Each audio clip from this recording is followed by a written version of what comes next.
Good morning. आज का जो टॉपिक है वह है त्वरण। सरल रेखा में गति वाले चैप्टर से त्वरण, ठीक है ना। त्वरण क्या होता है ये आज जानना। वेग तक हो गया है, औसत चाल, वेग, ये सब एक समान गति का ग्राफिक निरूपण भी हो गया है ना। आज का जो टॉपिक है वो क्या है? त्वरण। ठीक, त्वरण, एक्सेलरेशन,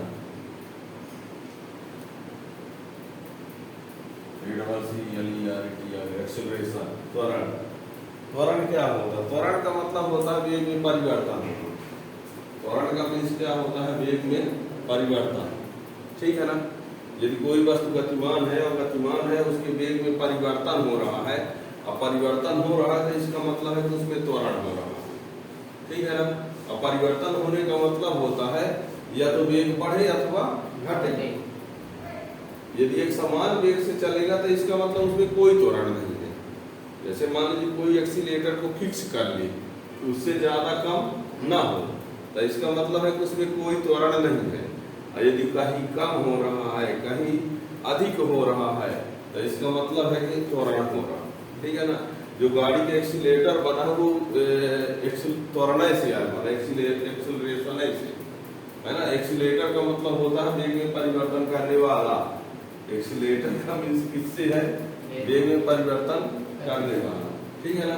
तो वेग में जब परिवर्तन की बात आएगी तो वेग में परिवर्तन दो प्रकार से होगा, या तो वेग बढ़ेगा अथवा और तो तीसरा परिवर्तन हो नहीं सकता, ठीक है ना। तो किसी वस्तु के वेग में परिवर्तन को त्वरण कहते हैं, वेग में परिवर्तन की दर को, ठीक है ना। यानी किसी गतिमान वस्तु के वेग में परिवर्तन की दर को या समय के साथ वेग में परिवर्तन की दर को क्या कहा जाता है? त्वरण कहा जाता है। और त्वरण बराबर होता है वेग में परिवर्तन बटे समय अंतराल, ठीक है ना। तो ये त्वरण, त्वरण में लिखते हैं, लिखो, किसी गतिमान वस्तु के वेग में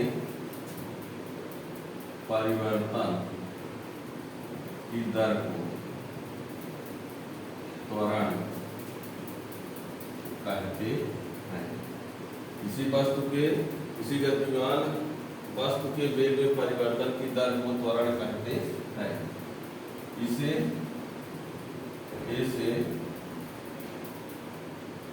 प्रदर्शित, इसे ऐसे प्रदर्शित करते हैं, ठीक है। इसे ऐसे प्रदर्शित करते हैं, अर्थात त्वरण बराबर होता है वेग में परिवर्तन बटे समय अंतराल। वेग में परिवर्तन बटे समय अंतराल।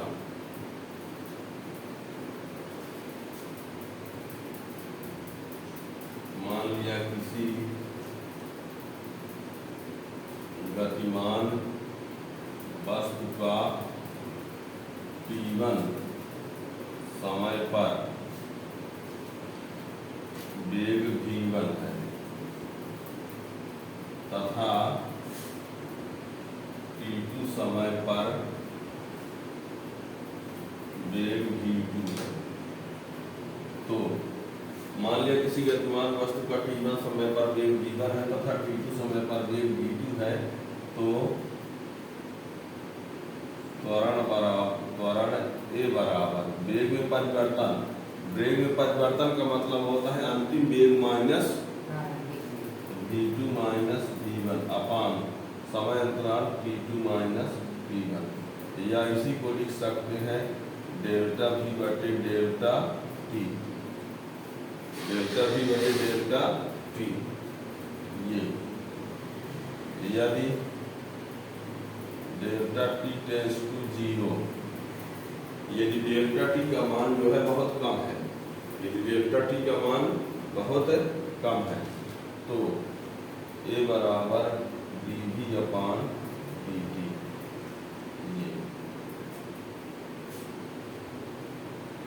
यानी यहाँ से ये पता चलता है कि वेग में परिवर्तन, यानी ये यहाँ से ये सूत्र से ये पता चलता है कि वेग का t के सापेक्ष अवकलन किया जाए तो त्वरण आ जाता है। वेग का t के सापेक्ष अवकलन त्वरण, तो इसको आगे हम और बताएंगे बल्कि, ठीक है ना। अब मान लीजिए आपसे कोई कह दे त्वरण बराबर वेग बटे समय, तो भी ठीक है। वेग में परिवर्तन बटे समय अंतराल, तो भी ठीक है ना। सूत्र में ऐसे लिख दिया जाता है।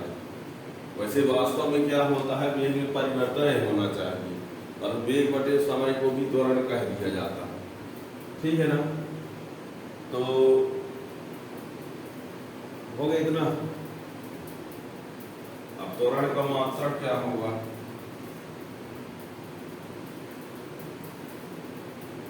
त्वरण का मात्रक ए बराबर यहाँ वेग का हो गया मीटर पर सेकंड बटे सेकंड, तो मीटर पर सेकंड स्क्वायर या कि मीटर सेकंड माइनस 2।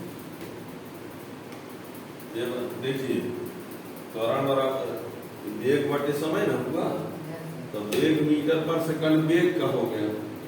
जैसे देखो ये डेल v बटे v यानी वेग है, तो मीटर पर सेकंड, ये क्या है, वेग है मीटर पर सेकंड, ये t है सेकंड है, ऊपर ये सेकंड नीचे आके सेकंड स्क्वायर हो गया, ऊपर भेजे तो मीटर पर सेकंड माइनस 2।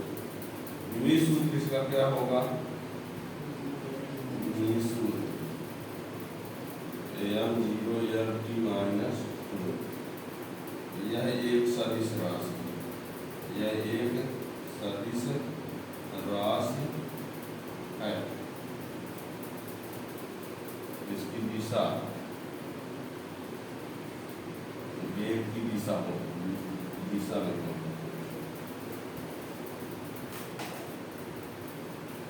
इसकी दिशा वेग की दिशा में होती है।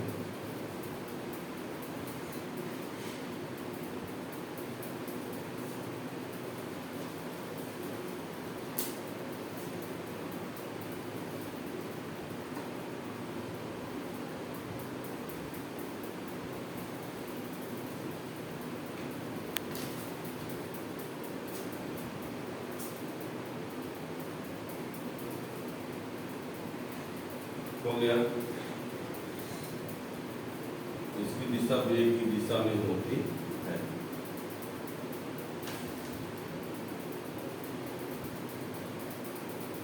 अब ये आप लोगों को बता दें कि जैसे त्वरण जो होता है वो त्वरण धनात्मक भी हो सकता है और ऋणात्मक। धनात्मक त्वरण कैसे होगा, ऋणात्मक त्वरण कैसे होगा। जैसे वेग में परिवर्तन होना त्वरण कहलाया, हमने कहा किसी वस्तु की वेग में परिवर्तन होना त्वरण होता है, या वेग में परिवर्तन की त्वरण, वेग परिवर्तन होना त्वरण है। तो वेग में परिवर्तन जब होगा तो वेग बढ़ भी सकता है और घट भी सकता है ना। और यदि नहीं परिवर्तन हो रहा है तो त्वरण नहीं है। न परिवर्तन हो वेग में परिवर्तन, हमेशा वो मान लीजिए कोई बस यहाँ से चले कहीं और वो हमेशा 40 की स्पीड से चल रही है, इसका मतलब ये हुआ कि उसमें त्वरण उत्पन्न नहीं हो रहा है, ठीक है ना। यदि वेग में परिवर्तन हो रहा है, बढ़ रही है तो धनात्मक त्वरण, घट रही है तो ऋणात्मक त्वरण। यदि किसी वस्तु का वेग समय के साथ बढ़ रहा है तो धनात्मक त्वरण होगा, और घट रहा है तो ऋणात्मक त्वरण। आप लोगों को बता दें, एक पत्थर को यदि ऊपर की ओर फेंका जाए, मान लो, वैसे धनात्मक त्वरण ऋणात्मक त्वरण के उदाहरण की बात यदि करें तो ये समझ लो कि जब बस स्टैंड की तरफ गाड़ी आती है, बस स्टैंड की तरफ गाड़ी आती है, यदि रुकने वाली होती है, सीधी सी बात ये है, समझ लो जब बस स्टैंड की तरफ गाड़ी आ रही होती है तो उसमें त्वरण जो होगा वो ऋणात्मक होगा। क्यों, अब स्टैंड पहुंचने वाली है तो वेग और बढ़ेगा कि घटेगा, घटेगा।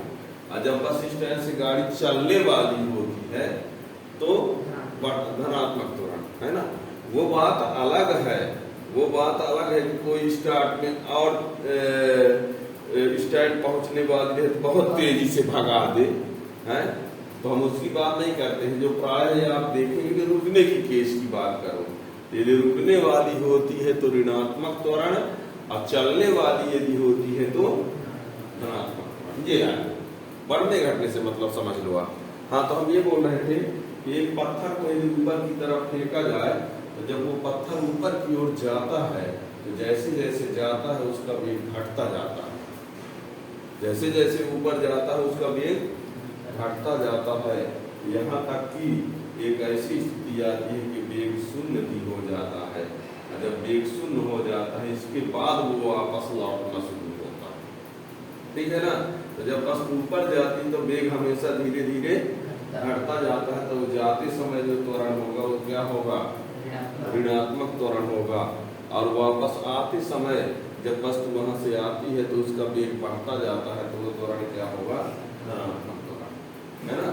तो धनात्मक और ऋणात्मक त्वरण को क्या कहा जाता है, मंदन भी कहते हैं। ऋणात्मक त्वरण को मंदन भी कहा जाता है ना। तो थोड़ा सा हम यहाँ लिखे देते हैं त्वरण के प्रकार में।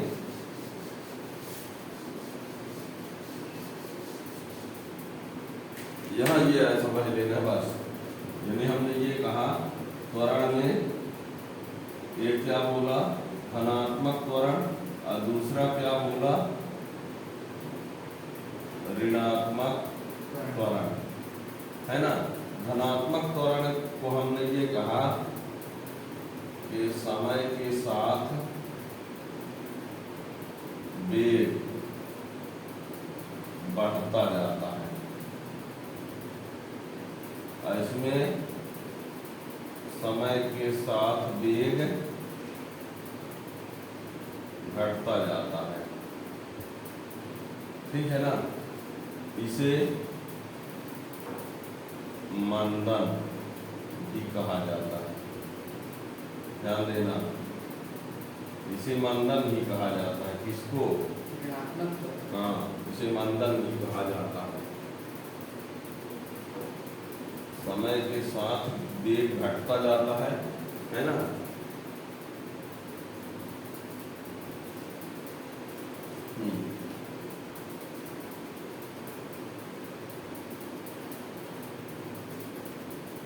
जैसे हमने आपसे कहा, ये मान लीजिए बस स्टैंड है, ठीक है। बस यदि यहाँ आ रही है ना,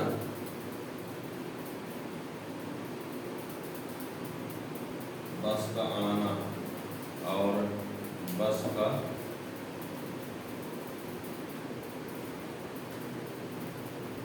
जाना, स्टैंड की तरफ आ रही है, बस का आना तो यहाँ ऋणात्मक त्वरण होगा, और ये बस से दूर जाना, है ना। स्टैंड, बस स्टैंड की तरफ ये आ रही है तो धनात्मक या ऋणात्मक त्वरण होगा, है ना, धनात्मक त्वरण। ये समझाने के लिए है, ठीक है ना। बस स्टैंड की तरफ यदि बस आ रही है तब रुकने वाली है तो वेग उसका घटता जाएगा, और बस स्टैंड से जब चलने वाली है बस का जाना वहां से, ठीक है, या इधर कर दो जाना, इधर भी रोड है मान लो, ठीक है ना, कि इसी में समझना होगा कि इधर आना जाना, इस साइड में भी जाने के लिए रास्ता है कहीं, ठीक है ना। तो ये होता है धनात्मक त्वरण, ऋणात्मक त्वरण। हमने पत्थर के लिए बता ही दिया, एक पत्थर को ऊपर फेंकेंगे तो ऊपर जाते समय वेग घटेगा तो ऋणात्मक त्वरण, और नीचे आते समय बढ़ेगा तो धनात्मक, ठीक है ना। तो ये होता है। अब एक समान त्वरण क्या होता है, यदि एक समान समय अंतराल में वेग में परिवर्तन समान हो तो एक समान त्वरण, यदि समान समय अंतराल में वेग में परिवर्तन अलग अलग हो तो असमान त्वरण या परिवर्तित त्वरण, है ना। यदि लिख देते हैं थोड़ा सा, एक समान त्वरण, एक समान त्वरण, एक समान त्वरण यदि समान समय अंतराल में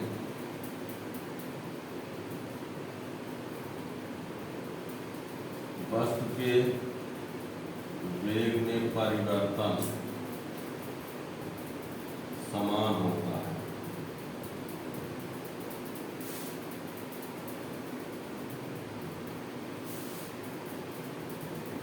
तो त्वरण एक समान त्वरण कहलाता है।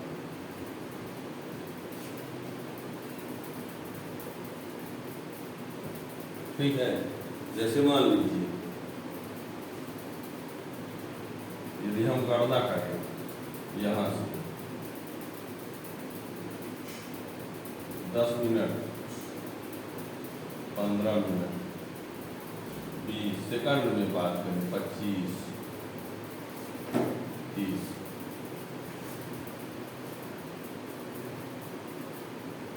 ये वेग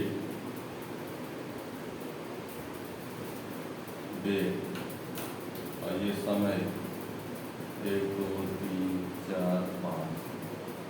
देखिए बात को समझना, समय 1 सेकंड में वो उसका वेग कितना है 10 है मान लो, ठीक है ना। और फिर 2 सेकंड में कितना हो गया, 3 सेकंड में, 4 सेकंड में, इस समय का अंतर कितना है, अंतर समय का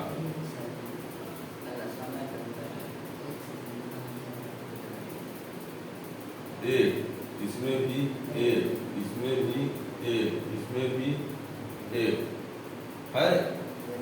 अब वेग का अंतर कितना है, वेग अंतर इन दोनों में कितने का अंतर है, 5, इन दोनों में 5 है अंतर, 5 5, इसमें भी 5। बात को समझो, समझना है। समय अंतर कितना है, 1, समय अंतर कितना है 1, मिनट घंटे जो भी ले लो तो 1 है, तो वेग में अंतर कितना है 5, और इसमें समय का अंतर कितना है 1 है ना, तो इसमें भी वेग में परिवर्तन कितना है, तो समान समय अंतराल में जो वेग में परिवर्तन है वो समान है। समान समय अंतराल में वेग में परिवर्तन क्या है, वो समान है। तो ऐसा ये क्या कहलाएगा, एक समान त्वरण है ना। यदि समान समय अंतराल में वस्तु के वेग में परिवर्तन समान होता है तो त्वरण एक समान त्वरण कहलाता है। और यही यदि ऐसा होता, यदि ऐसा होता कि मान लीजिए यहाँ पर ये 1 2 3 4 आपने कहा, ये 10 है, ये 15 है, 35 हो गया, और ये 30 है, 40 हो गया, है ना। तो इसमें अंतर कितना है, 1 का अंतर, ये 1 का अंतर, इनका 1 का अंतर, इसमें अंतर कितना है 5, इसमें अंतर कितना है 20, इसमें अंतर कितना है 5। तो समय अंतराल समान है लेकिन वेग में परिवर्तन सब में अलग। इसका मतलब ये क्या होगा, ये परिवर्तित त्वरण कहलाएगा। ये क्या होगा, और इसमें क्या होगा, एक समान त्वरण। बात समझ में आ गई ना। तो इसमें समय अंतराल समान होने में वेग में परिवर्तन भी समान है ना, वेग अंतर या वेग परिवर्तन जो भी कहिए।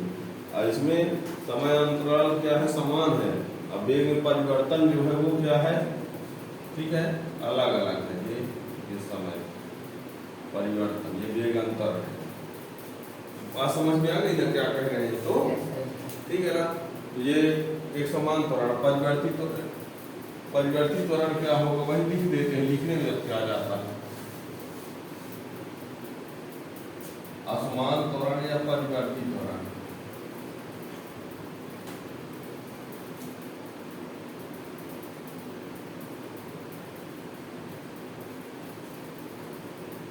यदि समान समय अंतराल में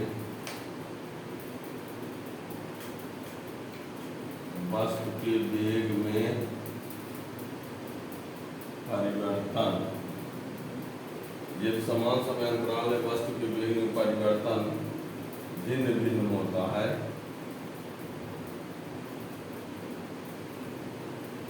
तो उत्पन्न त्वरण को परिवर्तित त्वरण कहते हैं।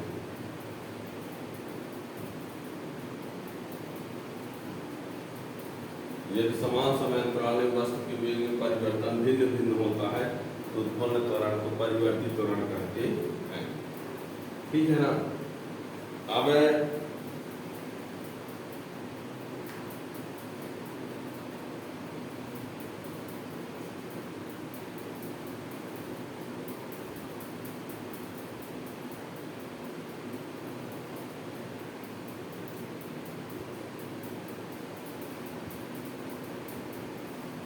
हो गया।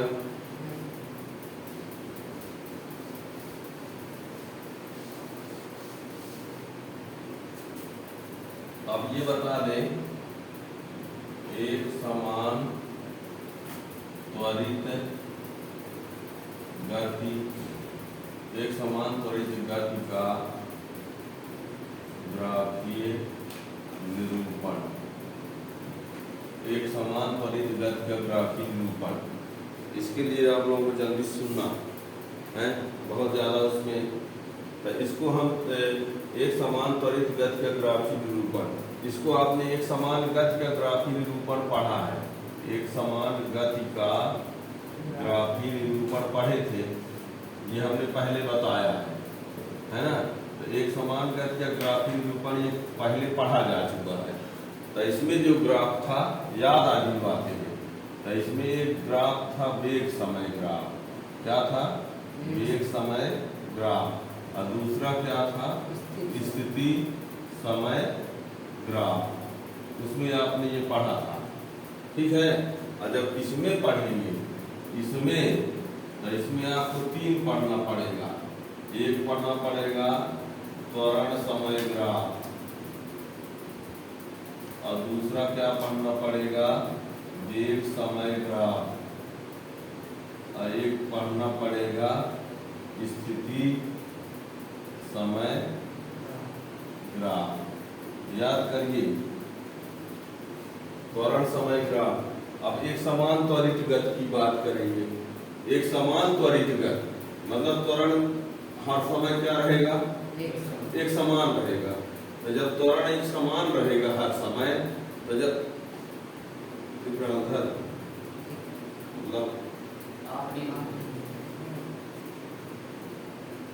अब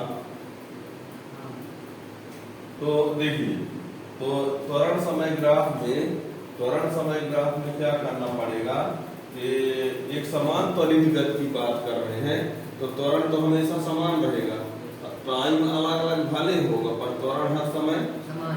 तो जब इसमें ग्राफ खींचेंगे तो वो ग्राफ ऐसी आएगी, ऐसी रेखा आएगी। ये समय है, ये त्वरण है ना, ये समय है, ये समय है, ये त्वरण है। तो त्वरण और समय के बीच जब ग्राफ खींचेंगे एक समान त्वरित गति में, एक समान त्वरित गति में जब त्वरण और समय के बीच ग्राफ खींचेंगे तो ऐसा आएगा,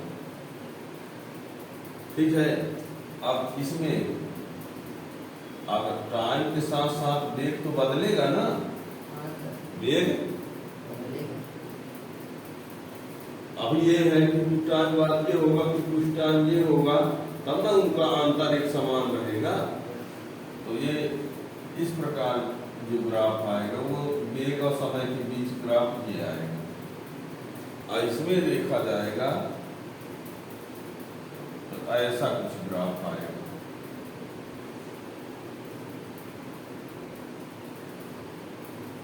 ये समय है, ये स्थिति है, और इसमें ये समय है, और ये क्या है? वेग है, और ये इसमें समय है, और ये क्या है? त्वरण है, ठीक।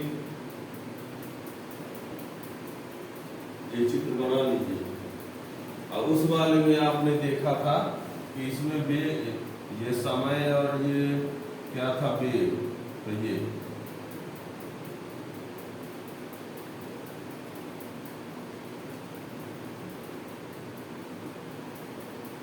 इससे कुछ अंदाजा लगता होगा आप लोगों को। और वो ये पीछे पढ़ाया जा चुका है ना। तो उसमें जो इसमें वेग समय ग्राफ होता है वो इसमें, और जो इसमें स्थिर समय ग्राफ था उस टाइप का इसमें, और इसमें स्थिर समय ग्राफ अलग होता है।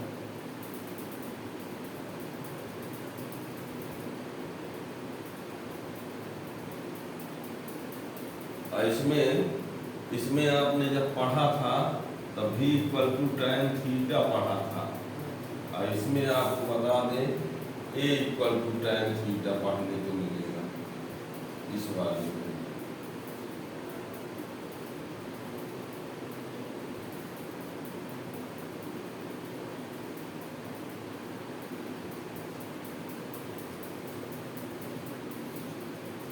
अब इस प्रकार से आप लोग और पढ़ने के लिए आगे आपका जो टॉपिक मिलेगा उसमें ये हम प्रूव कर देंगे कैसे आता है उससे सवाल और एक समांतर उसमें गति के समीकरण, है ना। इसके लिए जानकारी चाहते हैं तो उसके लिए चैनल को सब्सक्राइब कर लेंगे तो आपको नया वीडियो का नोटिफिकेशन मिल जाएगा। Thank you.